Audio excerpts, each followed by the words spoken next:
What is going on, guys? It's Gospel Gaming here. We are back on Steins Gate 0. For some, I forgot the name of it. That was weird. I think it's called it Suzuha and Kagari, but I was like, no, this isn't Suzuha and Kagari. It's Steins Gate. Fuck. So we're in 1975. Missed the graphic, obviously, because I ended the episode a little bit too late, annoyingly. But we were Kagari. The interior of the time machine smelled like metal and was covered in instruments of different sizes. The girl inside was sobbing. It had been almost an hour since Suzuha had left to go look around. She'd assumed that Kagari would have stopped crying by then, but she had no such luck. Kagari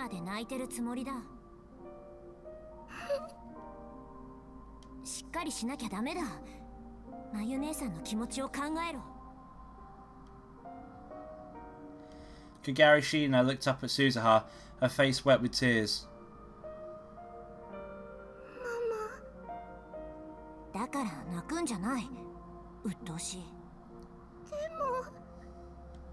Poor Kagari. Suzuha walked over to Kagari and knelt down so they'd be at eye level. She had no intention of spoiling her. Her goal was to save billions of lives, and this was her first mission. Let's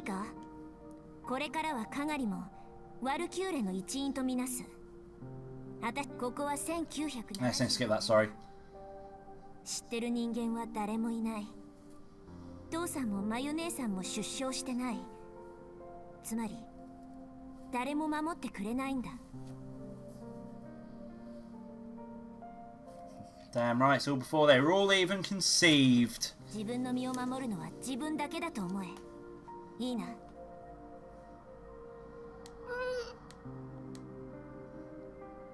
Kagari was a brave girl, and she finally realized that now wasn't the time for tears. She tried to stop crying. It wasn't working well, but it was a lot better for her emotions than sobbing. She was a smart girl. Suzuha knew that. あまり時間がない。この時代の人間にタイムマシンが見つかったら大騒ぎだ。 The machine had landed on the roof of the radio building, which wasn't a spot that people visited often. The chances of anyone finding it were slim, but in this era they had no one to help them conceal it. That meant they couldn't stay long. She needed to finish her mission quickly and move to the next time period. 何か失敗したらまたタイムマシンで時間を戻ればいいんじゃないの？燃料の問題があるんだ。ジャンプできる回数は無限じゃない。肝心の場面で動作しなかったら話にならない。そうなんだ。立てるか？ Suzuha stepped out of the machine and beckoned Kagari. Looks so much like Kurisu. It's weird. Kagari looked surprised. Her eyes narrowed at the bright sunlight. The sky above Tokyo in this time period was too dirty to be called blue. Smoke and dust clouds filled with who knew what were rising and the fuck me, what hiccups. Why is it when I read shit that my body just goes no? Rising from the rows of smokestacks, it all combined with black exhaust from the cars that scurried along the ground to create a smog so thick you could literally see it. The sky above the sea was covered by a veil of death. But still, it was the first clear sky that Kagari had ever seen. She'd only known from books and videos that the sky could be this bright. The nuclear weapons used during the Third World War had changed the weather over Tokyo, and the sky was constantly covered in dull grey clouds. The sky sun was always weak when it shone through them, and it was never this bright. 私が子供の頃はまだこんな感じの空だった。少しだけど覚えてるよ。 Man, the future sucks in this fucking, like, world line. Suzuha looked up at the sky too. 空気が美味しい。 In 2036, you needed a filter and a mask to go outside for any length of time. Compared to that, so 1975 was a lot cleaner. わかるだろ、カガリ。父さんたちがどうして世界線の改変に全てをかけていたのか。世界線がどうとか、歴史がどうとか、そんな理屈は後でいい。今はただこの空の色を守りたいと思えば。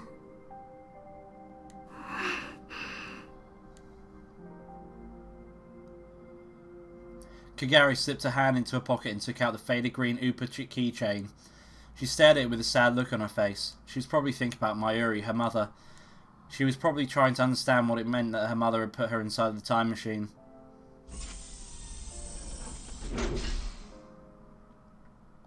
Suzuha decided that Kagari was alright now and closed the hatch from the time machine from the outside. The lock flipped on automatically. The only person who could open it now was Suzuha, whose biometrics had been loaded into the system ahead of time. Even if someone did find the machine, it would be a while before they found out what it was. God, my body's all like claggy. Nah. Suzuha handed her a printout of a photo.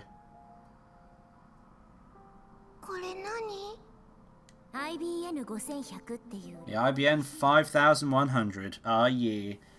私たちの時代に存在していたものはどれも満足に動かない。けどこれを手分けして探すのが私とお前の最初のミッションだ。連絡はこれで。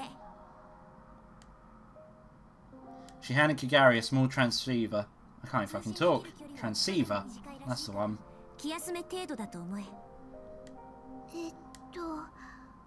オーキードーキー。90分ごとにこのビルの前に集合。状況を確認。それを繰り返す。いいな。オーキードーキー。いい返事だ。Suzuha nodded and patted Kagari on the head. よし、ミッション開始。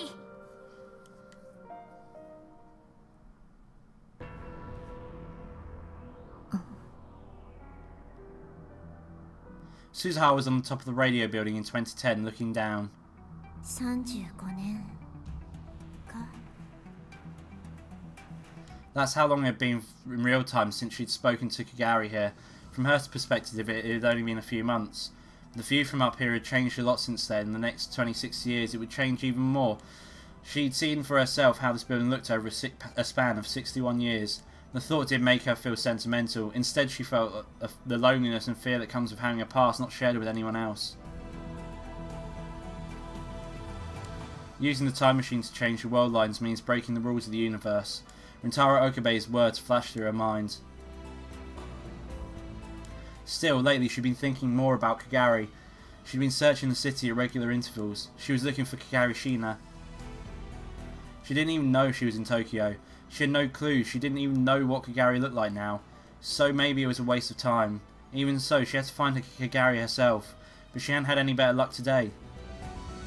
She turned around and looked towards the time machine. She would come here every day.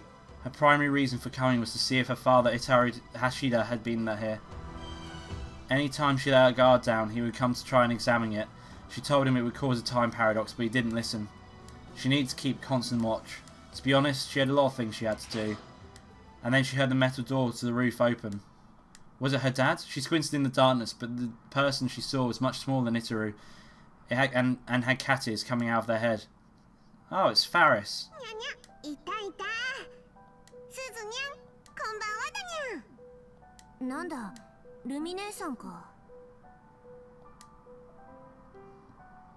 Faris Nyan Nyan had sprang had a spring in her step as she approached Suzuha.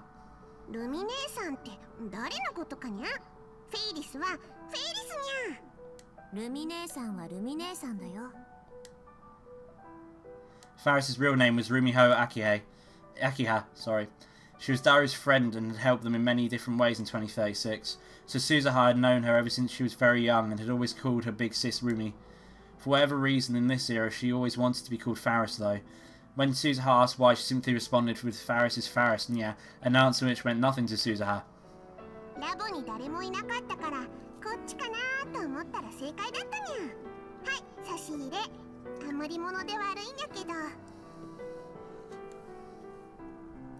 Faris showed her a cake box with a logo from the maid cafe where she worked.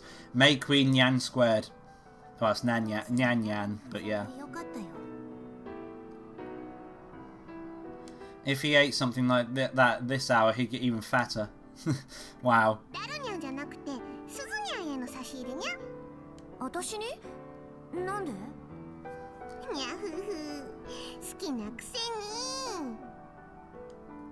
Cat face. Faris grinned and nudged Suzuha with the side of her elbow, and the side with her elbow. 私は別にアップルタルトにモンブラン、あと Nyand.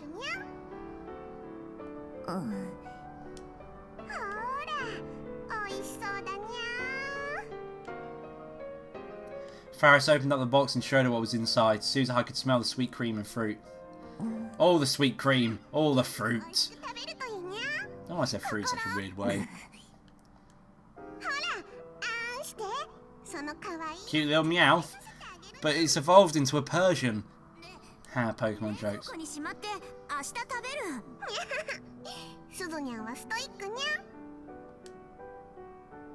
Faris laughed and handed over the box.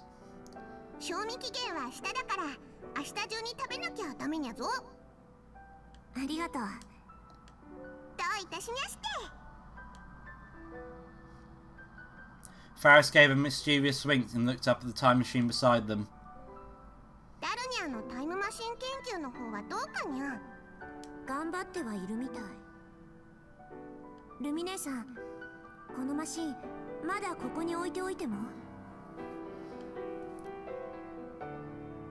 Suzuha looked around the roof as she asked. It was solely thanks to Faris that no one really noticed the massive object on the roof. She was heir to the rich family that had a lot of influence in this area and contributed a lot to the development of Akihabara. She was helping to hide the time machine.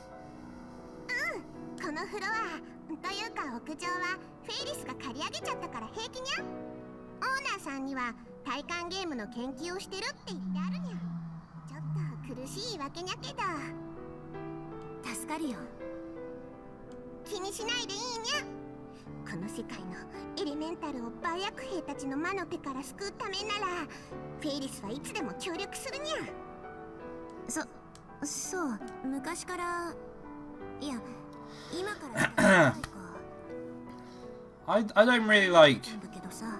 I'm not entirely sure, like... Faris, it seems like there's something about Faris which you're not aware of. Like she's got a secret or a bigger... Oh, fuck me, hiccups. Or a bigger, you know, place in the universe than it seems. In the end, she never could get an answer. To Suzuha, Faris was always a great mystery.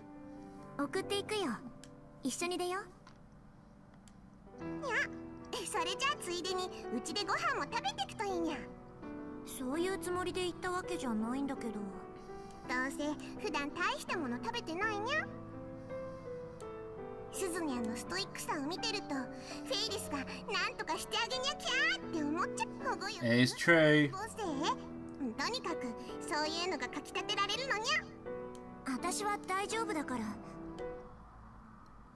Before she finished the sentence, she felt someone looking at her. She glanced around.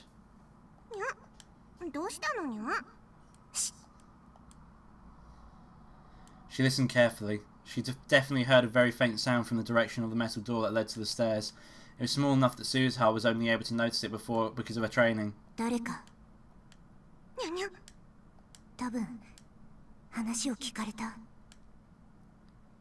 Most of the discussion was worthless, but they talked about a time machine a little, if someone had heard that.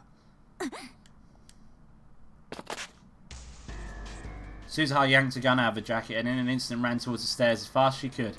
She had someone running down the stairs as soon as she did. The sound, heavy military boots and the wide strides, got farther and farther away. She opened the door and jumped onto the landing. Then she raced down the stairs, skipping 3 steps with every stride. But still, it wasn't fast enough. Suzuha was born fast and she'd be trained to be faster, but it wasn't enough. When she finally made it out to the 2nd floor, she could hear loud revving of a motorcycle. She panicked and slipped on an object that had been left halfway up the stairs, then rolled her way to the bottom. She managed to get into the right position and protect her head, so it was her hips that struck the ground. Ow, that sounds painful. Ouch. She forced herself to stand up and run outside. She could see the taillights of a large motorcycle speeding away. The driver was wearing a black helmet and riding suit and already a good distance away, so she couldn't tell if they were a man or a woman. They revved their engine loudly as if to mock her and then spun the corner and disappeared onto Center Street.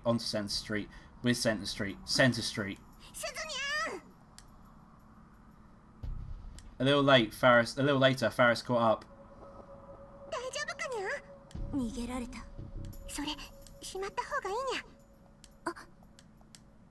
Yeah, put your fucking gun down, Jesus. She put the gun in her hands in her jacket holster and brushed away her hair sweat like her hair that sweat hadn't struck to her. Sweat had stuck to her brow. Jesus Christ, words. わからない。けど一般人じゃない。訓練？階段に何か落ちてなかった。バッグが転がってたにゃ。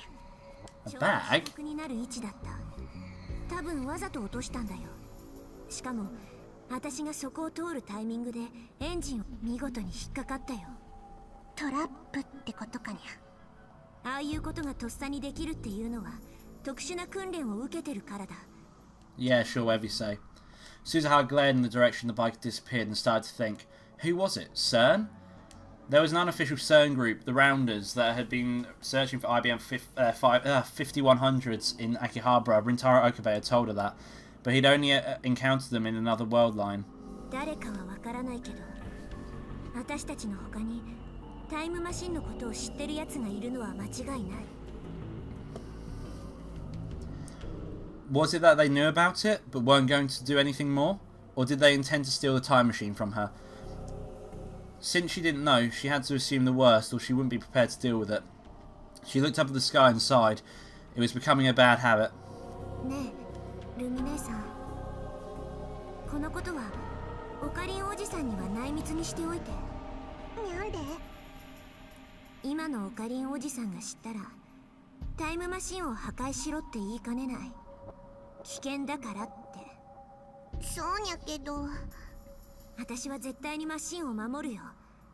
シュタインズゲートの入り口へオカリンおじさんを連れて行かなきゃいけないんだから。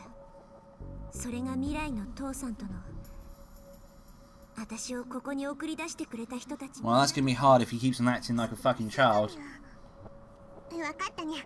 その代わりダルニャにだけはちゃんと話しておくこと。オキドキ。Okie dokie. The last part was almost a whisper as her words melted into Akihabara's sky.